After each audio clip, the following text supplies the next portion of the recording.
утро, дорогие телезрители! Мы продолжаем встречать наше утро в Момском районе. Сейчас мы находимся в селе Хану. Это административный центр Момского района.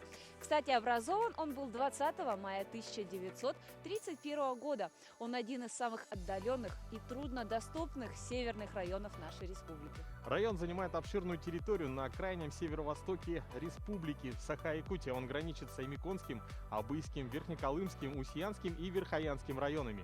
Но расстояние от Якутска до Хану наземным путем 2000 километров, воздушным 1125 километров, а водным 3774 километра. Улус по территории превосходит многие западные государства, такие как Бельгия, Австрия, Нидерланды, Швейцария, и составляет большую часть площади нашей республики.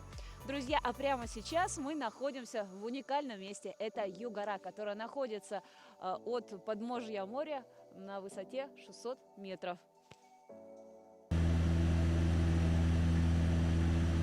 Самолет Ан-24 быстро набирает высоту. Это регулярный рейс в село Хану Момского района. Пассажиры довольны. Лететь до дома всего 2 часа, а за окном красивый пейзаж. В арктические районы бортпроводница Анна Бажинова вылетает 2 рейса в неделю. Работает в компании «Полярная авиалиния» 1 год. Признается, улыбка – главное ее оружие, чтобы полет прошел спокойно. Получается, вы сегодня вылетели в Мому, и вечером вы уже дома? Нет, ближе к обеду. Нравится, потому что, уходя утром, ты точно знаешь, что придешь домой, успеваешь детей встретить со школы или забрать с садика. С этого года в Якутии начала действовать система адресного субсидирования авиабилетов по межулусным направлениям.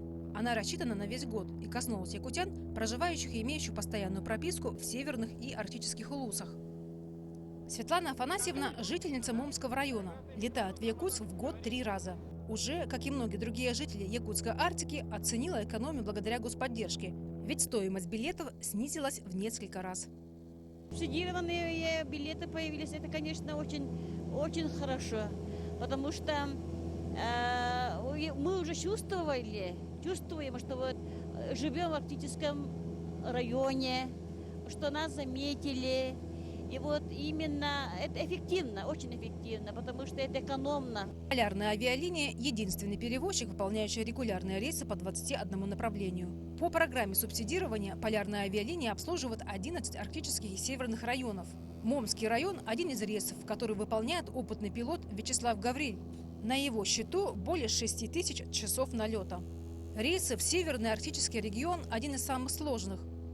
Воздушная трасса над Момскими хребтами требует от летчиков особого профессионализма, который нарабатывается годами. Еще один навык арктических летчиков – это спокойно относиться к экстренным ситуациям и быть готовыми к самым серьезным испытаниям. Лет Ан-24, Ан-26 считаю одними из лучших самолетов АКБ Антонова именно для данного региона. Технический прогресс облегчил работу пилотов. Однако Арктика сейчас заставляет технику и людей работать на пределе возможностей. Север не прощает небрежности и ошибок, отмечает Вячеслав Николаевич. Поэтому весь экипаж тщательно готовит самолеты. На крайнем севере сложности создает не столько сам холод, но и часто непрогнозируемая смена погоды. Особенно сильные ветра. Ведь при такой погоде надо посадить самолет на горный аэродром. Это подготовка, тщательная подготовка к полету, анализ метеоусловий. Хорошее знание района полетов для того, чтобы стараться предугадать метеоусловия. Через 2 часа за иллюминатором красивый пейзаж. Момские хребты приветствуют земляков и путешественников, кто впервые оказался на Момской земле. Самолет приземляется в административный центр Хану, и уже после заправки весь экипаж готовит самолет к следующему вылету. Уже через 40 минут рейс в Якутск. Я нормально. Ой, у меня просто коленки затекли. Благодаря господдержке по субсидированию авиаперевозок в арктические районы только за один неполный месяц, за март, было перевезено более 4000 пассажиров. Авиакомпания «Полярная авиалиния» было выполнено более 80 регулярных рейсов. Для жителей Момского района это серьезная помощь, потому что билет в один конец стоит 24 000, а по субсидированным билетам всего 9 000. Доступность, а главное адресная помощь – главная цель программы субсидирования, отмечают в компании «Полярная авиалиния».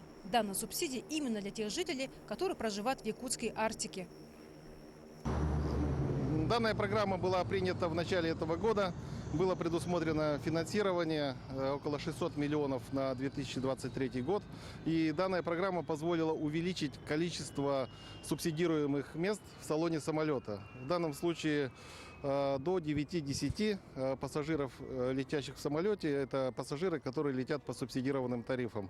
На своих производственных показателях это очень ощутили, потому что, как обычно, весенний период, зимний-весенний период, он не характеризуется высоким сезоном перевозок, но здесь пассажир полетел, и наполняемость рейсов у нас средняя около 70%. А в это время в аэропорту села Хану уже идет регистрация. Житель Северного Кавказа приехал в Хану, чтобы найти работу. Нашел и уже вылетает в Якутск. Вы приехали в Момский район первый раз? Да, первый раз я приехал на работу. Понравилось? Да, понравилось. Удобно то, что вот через 2 часа вот из Якутска, допустим, вы прилетели, уже как бы можете через 2 часа уже гулять по красивой Момской земле. Да. Льготные категории граждан, пенсионеры, многодетные студенты уже ощутили на деле работу программы по субсидированию. Авиабилеты уже стали доступнее. А это главное в Арктике. Ведь цены на продукты, на транспорт, на жилье здесь и так не дешевые. Поэтому доступное авиасообщение – это единственная альтернатива для жителей арктических и северных районов Якутии. Наш рейс закончен. Командир корабля экипаж прощается с вами. Желает вам всего доброго. Мы благодарим вас за полет с авиакомпанией «Полярная авиалиния». Будем рады новой встрече с вами. Благодарю за внимание.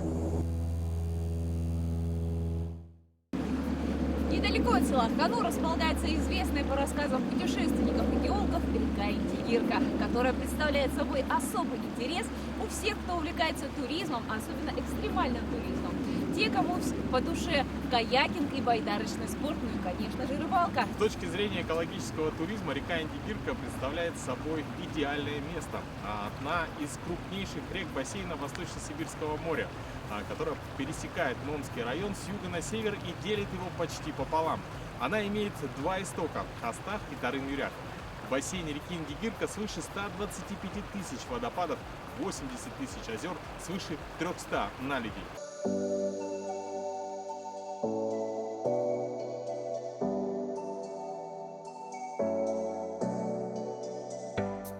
Особенность местной рыбалки в том, что в некоторых северных и арктических районах ловят рыбу необычным способом.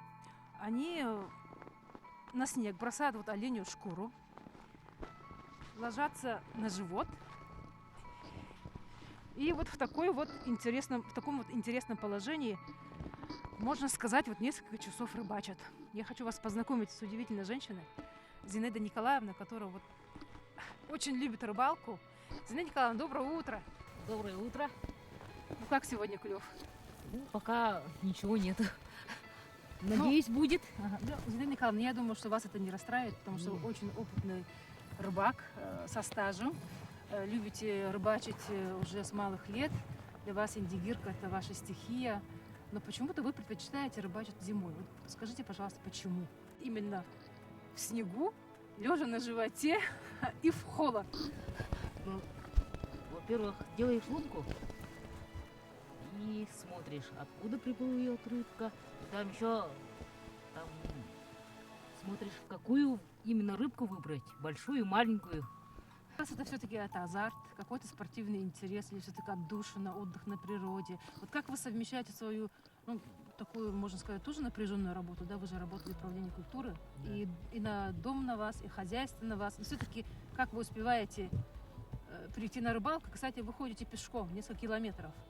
Вот вы, допустим, поймали большого хариуса, вы потом 5 километров, сколько километров до дома? Примерно 5 километров. Вот, кстати, я и угадала, 5 километров. Понятно, с рыбой это хорошо, но иногда бывает и с пустыми руками. Вот вас это не останавливает? Азарт, интерес и отдых на природе. Это отдыхаешь, собираешься с мыслями. Это и есть отдых для меня. Ты ходишь на рыбалку без рыбки, например. И обязательно в первые дни я кормлю речку, оладьи ложу, прошу речки. И обязательно должен быть костер у рыбака. Чай обязательно горячий. Вот тогда уже начинаешь ловить рыбу. Когда мерзнешь, когда сама делаешь лунку, это и есть. Тогда только можно ловить рыбу. без труда, и рыбку не вытащишь из пруда. Вот такое. Потом нужно 5 километров пройти, Да. и эту рыбу Да. пожарить быстро. Да, нормально это. Не только пожарить, там индигирку делаешь сразу. Шоковые заморозки. Они же зимой сразу замерзают. Бросаешь и сразу замерзают. И все. Приходишь домой и сразу начинаешь резать. Вот индигирка на столе. И думать ничего не надо об ужине. Сразу индигирка. Рыбалка никак. Это же стиль жизни у меня. Рыбалка.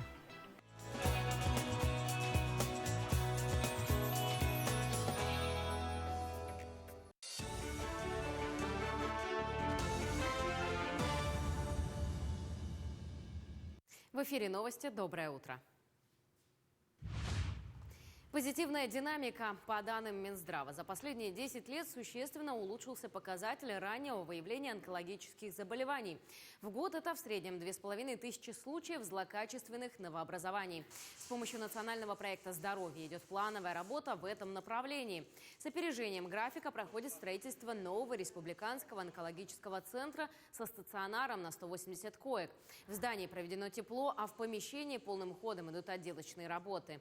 Новый центр будет оснащен новейшим высокотехнологическим оборудованием, отвечающим всем требованиям для оказания качественной медицинской помощи. Планируется 6 интегрированных операционных залов и 1 основной зал для рентгено-хирургических операций. 18 апреля на канале НВК «Саха» состоится телемарафон по сбору средств на ремонтно-реставрационные работы домов главы Байгантайского улуса в Усть-Алданском районе Савы Егорова и якутского писателя Дмитрия Кононовича Сивцева Суаруна Амалона. Последний находится на территории Залога по адресу улицы Чернышевского, 26. Восстановление этого дома станет началом большого проекта «Якутск деревянный», расположенном в зоне Старого города 2. Суарун Амалон проживал и трудился в этом доме в конце 50-х годов прошлого столетия. Сегодня историческое строение передали Якутскому отделению общества охраны памятников. Они будут восстанавливать дом. К сожалению, часть дома подверглась пожару, поэтому памятник архитектуры сегодня находится в плачевном состоянии.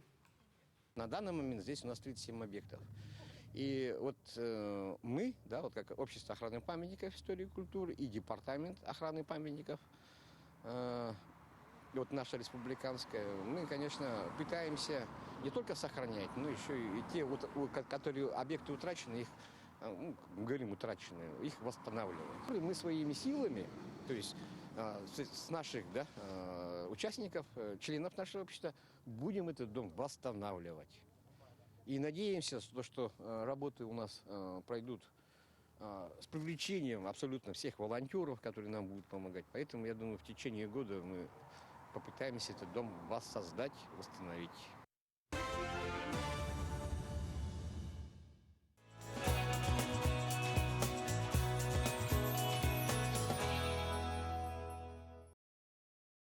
И вот уже испытав на себе, у нас есть первый небольшой улов. Вот такой вот небольшой хариус. Но это только начало. В любом случае, друзья, приезжая сюда, в Момский район, будьте готовы к тому, что здесь своеобразное ценообразование. Вам придется потратиться и на жилье, и на какие-то продукты. В рамках нашей поездки наша съемочная группа сходила по магазинам и узнала, сколько и что стоит. Цены в арктическо-северных улусах – это особо отдельная тема и, можно сказать, серьезно, достаточно болезненно. Вот сколько стоит вообще продуктовая корзина, да, вот именно в Хону, в административном центре Момского района? Ну и поговорим с людьми, которые покупают продукт. В частности, вначале пообщаемся с исполняющим обязанности директором Ириной Васильевной. Ирина Васильевна, доброе утро. Доброе утро. Вы уже за работой? Да, мы за работой с утра, с 5 часов утра. Сейчас вот в магазине «Горячая пора», вот как раз мы застали тот момент, когда люди покупают хлебушек. Начнем, как говорится, с самого главного. Хлеб, всему голова. Сколько он стоит в Хону? Хлеб у нас стоит сейчас 70 рублей за одну буханку. Черный хлеб по 45, батоны по 45, лепешки якутские, пирожки по 70 рублей. В среднем 60, 50, от зависимости от начинки, от наполнения. Ну, Ирина Васильевна, не будем скрывать, в Арктике вообще очень дорогие цены. Вот, допустим, давайте представим так, что вот я покупатель, я хочу себе приготовить завтрак, я должна обязательно купить хлеб, яйца, растительное масло, допустим, да, я хочу яичницу пожарить с утра, ну и взять какие-нибудь печенье, ну, допустим, да, сладкое, кофе. Кстати, кофе и сахар. Хлеб, первая необходимость. Растительное масло, 1 литр. Ну, кофе с ответ крима. Кофе Максим 190 граммовый. Этот стоит 700 рублей пачка. Растительное масло Sunny Gold литровое стоит 250 рублей. Ну, хлеб сказали по 70 рублей. Яйца сейчас в данное время нету. А так оно в среднем стоит по 30 рублей. Одно яйцо. Одно яйцо. Получается десяток яиц?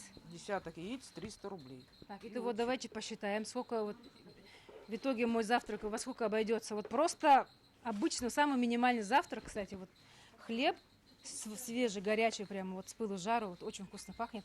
Кофе, растительное масло, сахар вы не сказали, сахар, килограмм сахара, мы забыли, кстати. Сахар сейчас в данное время стоит 120 рублей килограмм, но сейчас в зависимости от того, что в городе все повышилось, наверное, будет дороже. Так, итого, дорогие телезрители, вот смотрите,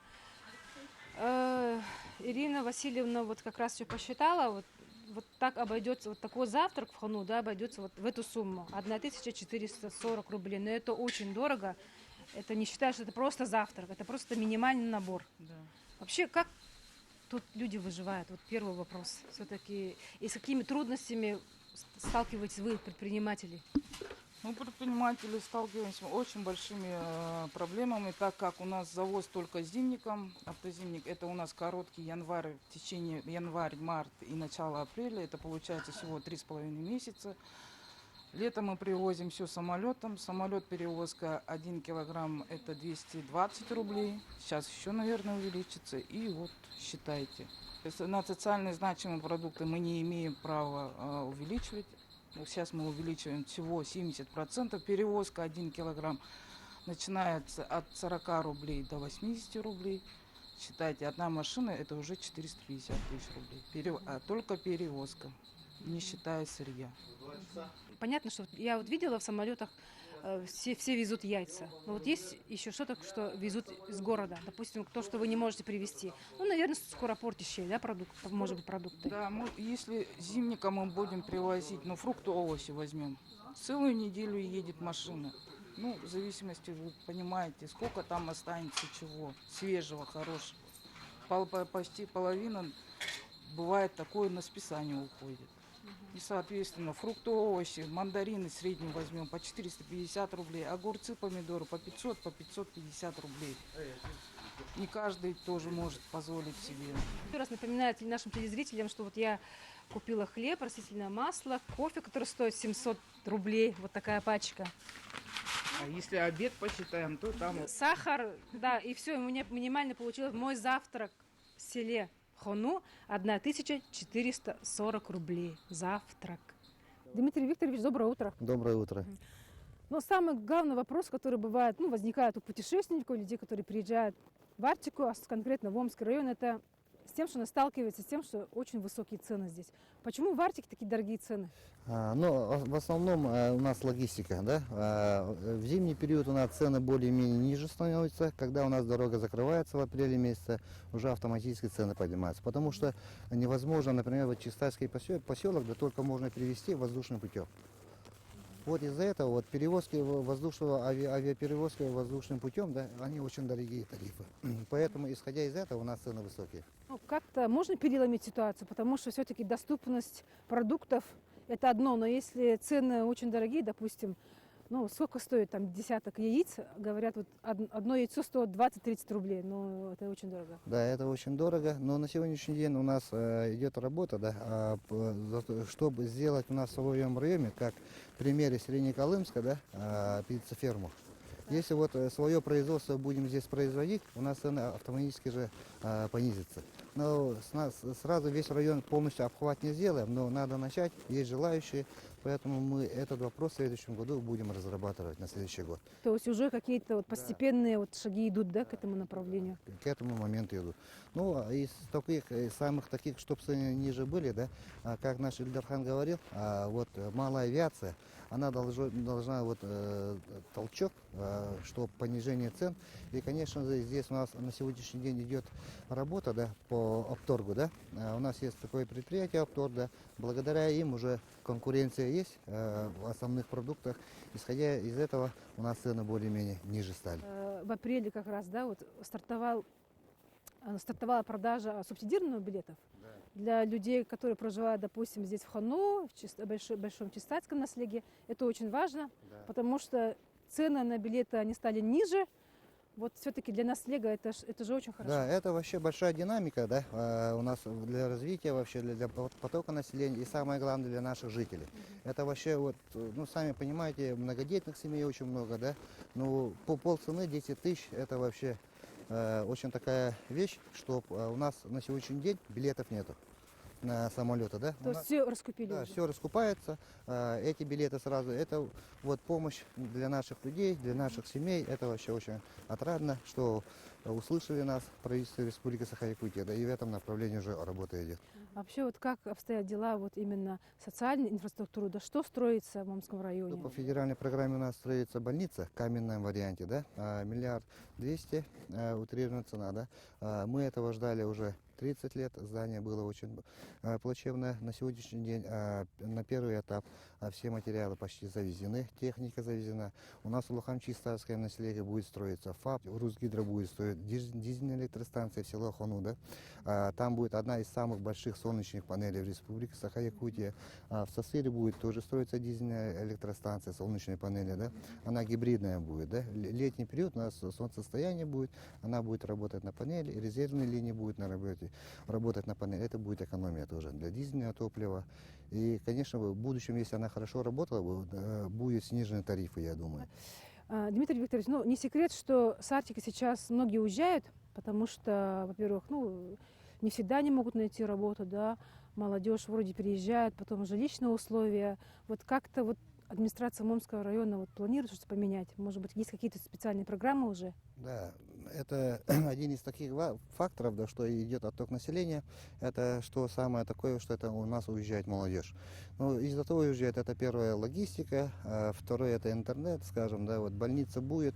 Но самое вот таких проблемные вопросы это дома. Молодежи негде жить. Вот многоквартирные дома, но благодаря работе, да, муниципального образования, да, в этом году у нас будет строительство 2 домов, МКД домов, многоквартирных домов. Это будут панельные дома, вот, которые у нас строили сейчас в Бескюле, да. В таком варианте будет строиться одна 16-квартирная, одна 12-квартирная, да.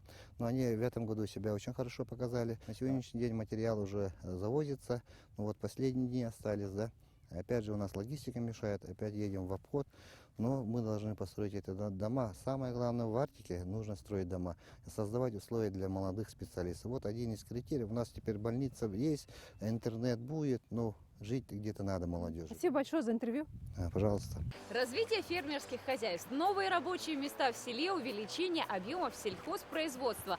Все это результаты госпрограммы «Агростартап». Получить такой грант совсем не сложно. Самое главное, что было бы желание заниматься любимым делом и при этом еще и получать с него доход. И сейчас, друзья, мы познакомим вас с такими людьми, которые занимаются своим любимым делом, сельским хозяйством. Ну и, конечно же, развивают свой регион. Доброе утро, друзья! Мы сейчас находимся в местности Кумак-Сысы. Она находится в 15 километрах от села Хану, административного центра Момского района. Здесь находится коневодческая база. И давайте мы узнаем, как работает коневодческая база в условиях севера. Это советских времен стоит эта база, древнейшая уже. Вот. Еще в советские времена вот тут здесь коней держали наши предки. Чисто вот якутская вот эта порода. Но сначала у меня только одна кобыла была, потом еще одна. Лошадь купил потом. Дядя мой, давай, говорит, это самое, участвуй на агросостав. Начали уже разводить уже коней, помогал вот старика. Тут 2 старика держали. Никулин Иван был тоже вот, коневод. Всю жизнь коневодом работал. Вот. И сейчас Гоша его зовут, старик тоже. Сейчас он в поселке. Говорят же, вот, корову надо каждый год смотреть, каждый день. Ну, тоже вот тоже с конями тоже такая работа. Зимой надо смотреть, летом тоже надо смотреть. Постоянно, круглый год все равно вот так. Надо работать, надо двигаться. И сено косить. Вот в чем проблема. У нас же болотистое место. Постоянно почти что руками все косим. Как не центральный в Улусах. Мало места, мало таких. А вон тот красный стоит же, да? Угу. Это из Черепчи мы привезли. Момский национальный парк. Я сам парк инспектором работаю. Вот этот темный, да? А вон стоит, вот темный. Это мы из Черепчи привезли. Они более-менее чуть-чуть другие. У них шкура, шесть какая-то, как сказать. Другая, да? Ага, другая. А вот с Балыктахова мегалокангаласы вот привезли. Они тоже другие. Они чуть высокие. И ноги длинные какие-то. То есть якутская лошадь, у него есть все равно какие-то подвиды, да? Да, вот стоят, вот якутская порода. Вот. Они маленькие, вот здоровые. Вот. Ага. И у них вот копыта, вот смотри, вот камусы. Да. У них шесть более-менее самая густая. Он стоит. Это вот белые, да, вот эти? Ну вот эти вот стоят, вот которые вот. Вот это вот чисто якутская порода. Они более-менее здоровые такие. И сидим и сами копают. Так как-то победили, вот взяли грант. Вот. Как грант вам как бы помог? Ну помог. Вот трактор купили, вот Белорус МТЗ, навесную всю технику. Вот. Сено уже косим сами. Дрова, вот сено себе возим. Еще вот, лошадей тоже взяли, купили 10. Привезли с страны. 2 самца и тоже маточная поголовье. 8 штук. Ну сейчас они вот уже нормально ходят здесь. Приплод хорошо идет. Вот. Сейчас вот в прошлом году 4 вот было, а до этого не было. А сейчас уже все должны отселяться, народить переплод дать. Тоже хорошо. Хотим 120 должны мы полуголовья должны сделать. У нас сейчас 60 с чем-то маточного поголовья сейчас у нас стоит. А так вот, через 5 лет у нас 120 должно быть. Вот. Работать надо. Работы много. Большую популярность Момскому району среди туристов и путешественников принес город Зашиверск. Город, который вымер еще в 19 веке, но память о котором живет по сей день. Между прочим, основан он был еще в 1939 году 17 века, как форпост освоения русскими первопроходцами земель при Индигирке. Сибирские ученые говорят, что это в Момском устье появился на устье реки Момы первая часовня. Русские казаки поставили. И вот местные стали, и когиры, и вены 3 раза нападение сделали. Поэтому они всю свою эти дома, амбары вниз каньона, в сторону с северной стороны Зашиверска привезли все это на плотах, чтобы там было очень выгодное открытое место. Сразу видно, откуда идут враги. Вот это место потом называлось Зашиверское место. Ага. Там как будто очень такие уникальные горы, очень красивые горы. И там много-много пушнины было тогда. Ясак платили обильно, конечно. Соболи было много. Ярмарки были, когда часовня появилась. Очень красивые ярмарки были. Приезжали с Колымы, с Индигирки, с Ян, с Алазеи. А так красивая жизнь иногда портилась эпидемиями оспы, чумы, холеры. В одно время это было, появился, как сказать, шаман, да? Местный шаман Саргул Черемкин. Он сказал, вот скоро в Центральной Якутии уже начинается эпидемия оспы, поэтому надо спасать своих людей, скоро появится ярмарка, и там был сундук, а сундук был красивый такой, красочный. И шаман сказал, этот сундук надо утопить. Но люди не хотели, и все разобрали, все там прелести, сокровища, ткани. Но на завтра уже болезнь появилась. Прошло несколько лет, город ожил, приезжали географические путешественники, Майдель, Белинск, и еще Матюшкин, лицейский друг Пушкина. И они очень хорошо подружились с местным священником Михаилом Селевцовым. Михаил Селевцов их угостил зашибрской капустой, он огород разбил впервые за Полярье. И он рассказал, что где-то находится на западе Индигирки знаменитый вулкан. Недавно он горел таким огнем, говорит. И Матюшкин пытался искать этот вулкан, но не нашел.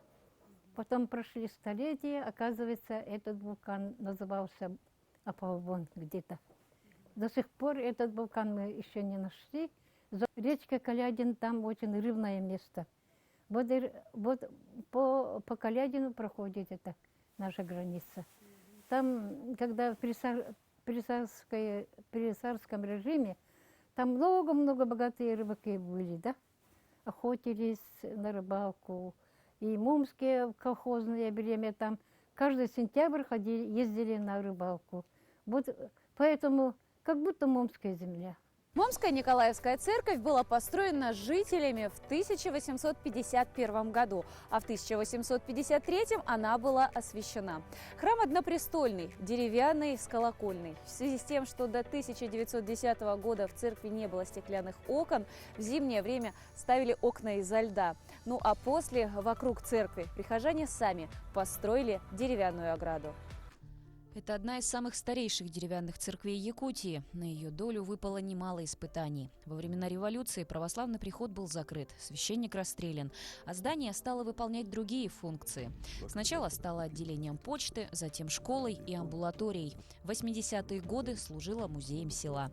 Статус церкви ей был возвращен только спустя 20 лет. В 1999 году мы подали прошение владыке Герману, чтобы начать реконструкцию в храме, чтобы вернули зарегистрировали приход, и уже в 2000 году мы вошли в храм и, в общем-то, перестроили из музея, сделали помещение, чтобы можно было как-то уже служить, молиться. С тех пор у церкви Николая Чудотворца начался новый виток истории. Был поднят оклад, проведена реконструкция, построена часовня святых царских мучеников, заработала воскресная школа. Но самое главное, в селе Хану приняли православие более 300 человек. В церкви сохранилось много артефактов. Сами жители села активно помогают и приносят старинные иконы, нательные крестики и другие богослужебные предметы. Так как приход носит имя Николая Чудотворца, икона этого святого имеет особое значение для церкви.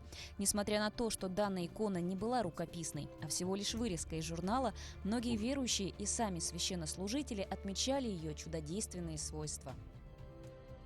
Эта икона, видите, да? Чудотворца, она, как можно сказать, чудотворная. Потому что у него, кажется, постоянно меняется выражение лица. Люди, когда к нему обращаются, и видят, что обращаются к нему как к живому, и он отвечает на молитвы, да. Иногда лицо бывает у него строгое, иногда бывает такое подбадривающее. Чудотворец называется угодник Божий, да, потому что он старается угодить людям, чтобы люди пришли к вере. Каждый обращается к ликам святых со своими сокровенными просьбами и верит, что они будут услышаны и исполнены. Каждый приходит к Богу по-своему, зачастую через жизненные испытания, как и сама Николаевская церковь. Только во время Второй мировой войны на русское духовенство обрушились жестокие гонения, но вера людей доказала, что она не имеет границ и преодолеет любые преграды. Именно здесь, по одной из версий, во время Второй мировой войны были утоплены 2 колокола, которые принадлежали Николаевскому храму. Многие прихожане, верующие, а также сами служители церкви надеются, что когда-нибудь у них будет возможность поднять их и восстановить первоначальный вид этого храма. Полина Долинская, Георгий Григорьев, село Хану, Момский район.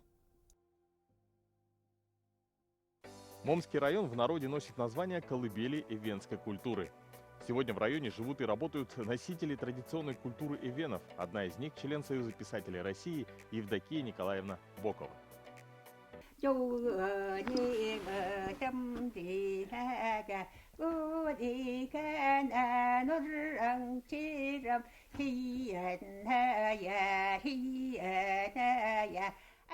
Каждое слово – история, каждая песня – архив. Жизнь Евдокии Николаевны как эвенские народные напевы. В них чувствуется уют суровой и бескрайней тундры, любование северными просторами и неутомимая тяга к жизни. Евдокия Слепцова-Бокова родилась в 1933 году в Наследие-Селях Момского района в семье кочевых оленеводов. Род Слепцовых в этих краях сильный, как Момские горы. Ее дедушка Афанасий Слепцов, Энея Апаночи, в конце XIX века был удостоен титула князя самим русским царем Александром III и награжден серебряной медалью за благотворительность. Перед нами княжна. Они родители оленей пошли. Дедушка был сначала, он уже там, они пришли где-то с берегов Охотского моря. Обосновался в Лохотистальских горах. И его оленей было много, несколько тысяч. У Евдокии Николаевны много наград. Каждая добыта упорным и кропотливым трудом. Всю свою жизнь она посвятила обучению и воспитанию детей. Поступила в Вилюйское педучилище. После его окончания в 1960 году была распределена в Среднеколымский район. Во время учебы познакомилась со своим будущим мужем. Две дороги сплелись в одну. Меня назначили туда, на Колыму. Эвены, где эвены? Эвенских детей учить. Там были русские, были якуты, парни были. Два русских. Они из Татарстана приехали. Два друга русских. Хорошие. И один начал мне помогать. Я заведующий школой-то. И он начал помогать. Дров нету, там, то воды нету, в интернате. Вот. И так познакомились. Родились дети. В 1964 году стала студенткой географического факультета Ленинградского госпединститута имени Герцена. И в это время начала писать стихи. В Чакурдахе работала учителем географии, учителем якутского языка. Но это помогало еще и творить. Писала стихи, песни и шила эвенскую одежду, чтобы сохранить. Как долго вы шили это пальто? О, долго. Надо, это камуши, оленей камуши надо мять. Этому костюму 20 лет, но он до сих пор верно служит. У одежды эвенов простой мотив, но из каждой детали слагается песня. Женская одежда всегда с украшениями, а праздничный костюм украшался богатым орнаментом. Бисерная вышивка – это сама природа. Земля, небо, солнце и снег. Мешочек. Мешочек, классно. Ага. А вы думаете, что может быть? Камень. Камень? А что за камень? Железное такое. Ага, железное ударять и огонь появлялся. А огонь это чум, это еда, это тепло. Да. Ага. Ну, это вообще самая важная вещь, да? Ага, да. Дерево сильно корнями.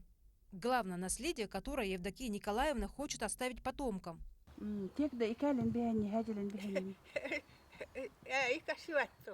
Это уникальные кадры редакции Геван 2015 года.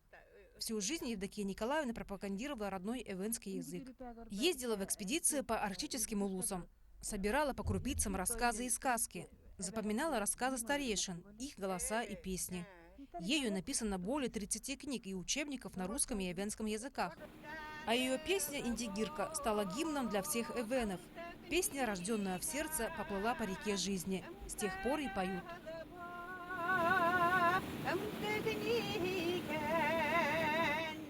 Несколько лет назад к ней приезжали японцы изучать эвенский язык. Признается с болью в сердце. Теряем самое главное. Сейчас в Момском районе эвенов, говорящих на родном языке, совсем не осталось. Всего 150 человек. Мы обязательно должны сохранить наш эвенкийский язык. Без языка, если пропадет родной язык, мы все пропадем. Если не будет языка, не будет и нас. Спасти и сохранить – главная цель ее жизни. Отличника культуры республики, заслуженного учителя СССР Евдокии Николаевны. «Я в своих песнях живу», признается 90-летний старожил Момского района и продолжает петь. Пропаганду я веду, одежду показываю, говорю, пою.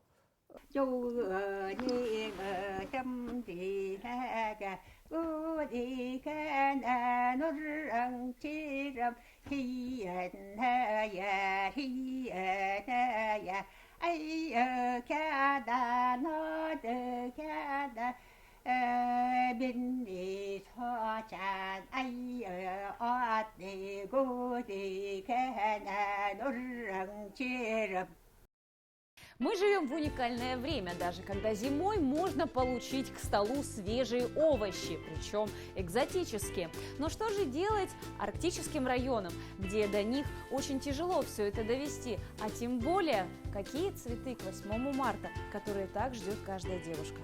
Сегодня мы находимся в уникальном месте. Это Индигирская средняя общеобразовательная школа, где есть агрокласс. Именно здесь, с этих маленьких росточков, начинается большая агроистория этой школы. И благодаря усилиям этих учеников, их учителей и наставников, весь наслед получает свежие овощи, фрукты и цветы. Индигирская школа в качестве начальной начала свой путь в 1955 году, где свое обучение проходило 44 ученика. После была преобразована в 8-летнюю и уже потом получила статус средней. В конце 90-х в школьной оранжерее Николай Брызгалов стал выращивать овощи в условиях арктического климата. Путем проб и ошибок и упорного труда Николай Алексеевич стал примером для целого села Хону. Всегда такой был человек, уже он смотрел, он обсуждал, он что-то 5-6 шагов всегда вперед смотрел. И получается, из своего района он привез там несколько штук, рюкзак, скажем, да, картошки привез и стал потихоньку заниматься. Сегодня Индигирская школа является первой агропрофилированной школой в северных районах и гордо носит имя Николая Брызгалова. Каждый ученик после основных занятий и факультативов посещает школьную теплицу, где занимается посадкой, прополкой, уходом за рассадой. В летний период занятия огородничеством продолжаются, вплоть до сбора урожая. Мы занимаемся с детства. Такое увлечение у нас. Вот что тебе это дает во время? Это для тебя своеобразная медитация или это твой дальнейший вклад в будущее, что свое будущее ты как раз-таки хочешь связать с агрономией или впоследствии просто вырастешь и захочешь завести свой огород? Типа огород хочу завести. Татьяна Хадарова – повар в школьной столовой. Несколько лет назад ей пришла идея посадить тюльпаны, чтобы порадовать коллег к Международному женскому дню. На пробу решила высадить 20 луковиц, но зацвели только 6 и с опозданием. Татьяна Николаевна уже была отчаялась. В этот момент ее поддержал супруг. И поддерживает меня этот мой муж. И вот со временем мы хотим сделать теплицу, и там хотим много-много купить тюльпанов, луковицу. После сбора урожая часть овощей распределяются в школы, в больницы и детские сады. Остальное поступает в магазины. Путь от саженца до 2 гектаров овощной плантации Индигирская школа преодолела упорным трудом. Ведь каждый корнеплод выращен с любовью к родному краю. Дети, которые с самых первых классов им прививают любовь именно к агрокультуре, которые сами своими руками помогают, обеспечивают весь населенный пункт именно картофелем и другими овощами. Я думаю, из них вырастут достойные люди. И большое вам спасибо за ваш труд.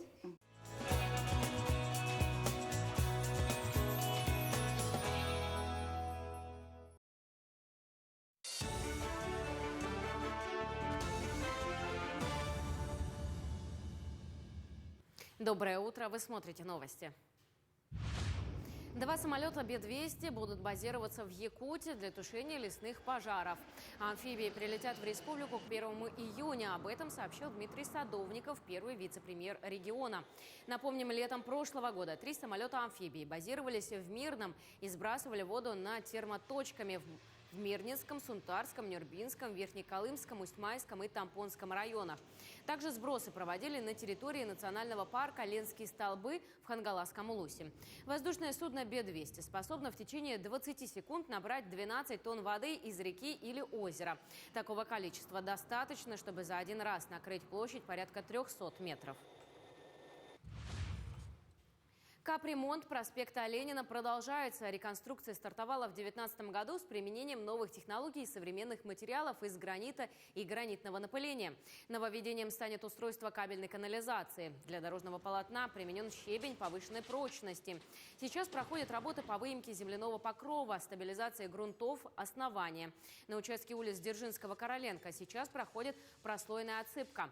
Асфальтирование запланировано в конце 3-го, начале 4-го квартала этого года. Проспект Ленина разделен на 2 этапа. Первый этап – это от улицы Кулаковского до Дзержинского. Планируем открытие в конце 2022 года. Второй этап у нас разделен на 2 участка. Это от улицы Дзержинского до Хабарова и от Кулаковского до Красноярова. Завершение всех строительно-монтажных работ – это конец 2023 года. По нацпроекту «Безопасные и качественные дороги» центральную улицу Якутска сделают 4-полосной. Вдоль дороги проложат велодорожки шириной 2 метра. Автобусные остановки приведут в единый стиль, посадят деревья и кустарники. На этом все. Хорошего дня.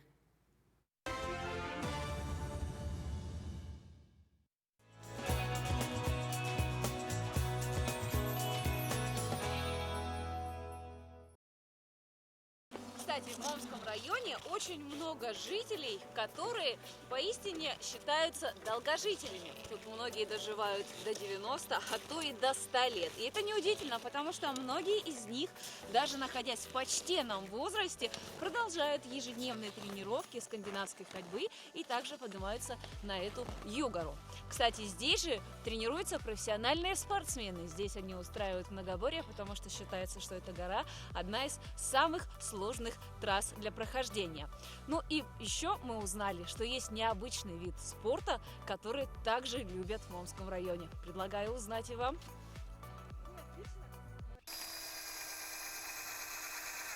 Жители села Владимир Хабаров с Меркеля керлинга идет рисовать метки. Для того, чтобы поиграть в керлинг на реке Индигирка, много не надо, говорит организатор, главный идейный вдохновитель керлинга в Момском районе Владимир Хабаров.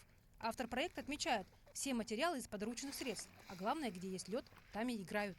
Камни называется это для керлинга, а на лиственнице мы через токарный станок сделали этот камни. А вот этот круг называется, средняя эта кнопка называется, и там расстояние, всякие еще украшения бывают, флажками, линия бывает.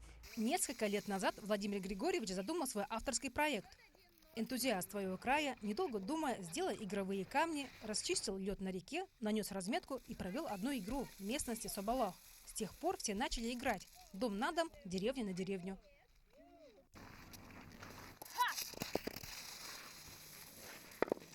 Теперь на всех праздниках на льду кипят нешуточные страсти. Играют все. От мала до велика. Благо льда здесь много, шутят сами жители. Ажиотаж сильнейший. Теперь в керлинг играют во всем Момском районе. Владимир Хабаров отмечает, доступность спорта – главная идея его проекта. Конечно, есть интересные задумки. И еще после хату керлинга у нас появились гольф на льду. Ага, и тоже очень забавная и это азартная игра. И с каждым годом Владимир Григорьевич, все добавляет, все придумывает новые. И гольф. А потом после гольф на льду, и еще он хочет сделать не гольф, а бойлинг на льду. Однако изготовление камней – дело нелегкое. В профессиональном спорте один такой камень стоит почти 15 тысяч. Благодаря золотым рукам мастера Владимира Григорьевича камни из лиственницы почти как в профессиональном спорте. Лиственница со временем твердеет и становится очень тяжелой. Мастер шлифует каждую заготовку, особенно скользящую часть. Для ручек устанавливаются еще крепежи, чтобы они не выступали за границей камня и центр тяжести был по центру. Когда вот вы смотрите, что люди играют, приходят, отдыхают, вам на душе хорошо? Конечно, хорошо, потому что все любят эти игры. Хоту-керлинг – веселое и азартное развлечение для любого праздника, который сплотит любой коллектив и развлечет приезжих гостей. А туристов в Момском районе в это время немало. Участники соревнований отмечают, благодаря энтузиасту Владимиру Хабарову, керлинг на реке Индигирка – это не только спорт, но и отличный отдых. В селе Хану ярко насыщена культурная жизнь. Здесь, по данным управления культуры, проводят в год около 300 культурных мероприятий. Это и тематические встречи, выставки, концерты, спортивные соревнования. В Момском районе 3 народных коллектива, но один из них пользуется особой популярностью жителей. Люди сюда приходят отдыхать и душой, и телом. Это Момский театр имени Тамары Апрасимовой. Кстати, машина Нахати тухкып, иненди келен ухтукун надо. Кире барана бастан көр, ацини, били санаханы тылар булгади. Жители села Хану репетируют отрывок спектакля. На сцене не профессионалы, но играют с душой. Юрий Винокуров – начальник аварийно-спасательного отряда аэропорта Севера. Утром руководитель, вечером актер. Скрытый актерский талант несколько лет назад заметили режиссеры. Теперь у него в репертуаре несколько характерных ролей. Я когда-то сыграл роль в спектакле «Тундра Тулуга». Там был тоже сын богатого человека, который пытается тоже взять в жены бедную девушку от Таны. И там я сыграл, он чуть придурковатый такой, он